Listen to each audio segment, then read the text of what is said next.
Alors Serge Eustache, on arrive au terme de ce premier cycle des Midis de la province. Qu'est-ce qu'on peut tirer comme enseignement? Qu'est-ce qu'on a appris? On apprend déjà que on se rend déjà compte que finalement la province c'est quelque chose d'extrêmement complexe et derrière les slogans, derrière les stéréotypes, derrière les a priori des uns et des autres, eh bien il y a des réalités sur lesquelles on n'est pas nécessairement d'accord. Donc tous ces concepts dont on parle tout le temps, de bassin de vie, de communauté de territoire, de supracommunalité, on n'est pas toujours d'accord sur la définition qu'on en donne. Et donc le débat est inévitablement faussé. Nous ce qu'on veut, et je pense qu'on y est partiellement arrivé aujourd'hui, c'est à faire en sorte que chacun se découvre et que chacun avance, sorte de ses tranchées et annonce un certain nombre de propositions. Et je pense que les 4 partis politiques aujourd'hui ont pu émettre un certain nombre de suggestions, d'idées. On se rend compte qu'on n'est pas toujours si éloigné que ça.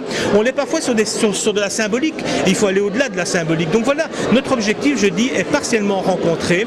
Obliger finalement l'ensemble des partenaires à intégrer la province dans le débat sur l'avenir des provinces, ce qui est bien la moindre des choses, et de faire en sorte de clarifier les enjeux.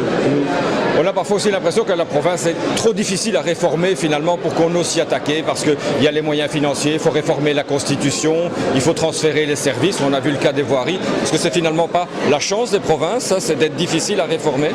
Je ne sais pas si c'est une chance. Je pense que les provinces sont une vieille institution, mais qui a su heureusement se moderniser, qui est ancrée dans l'histoire. Donc on ne balaye pas comme ça d'un revers de main 100 à 150 ans de travail. Je pense notamment dans l'enseignement. Donc c'est bien plus complexe que ce que certains veulent bien nous dire. Ceci étant, je pense aussi qu'il y a toujours moyen de transférer des matières, etc.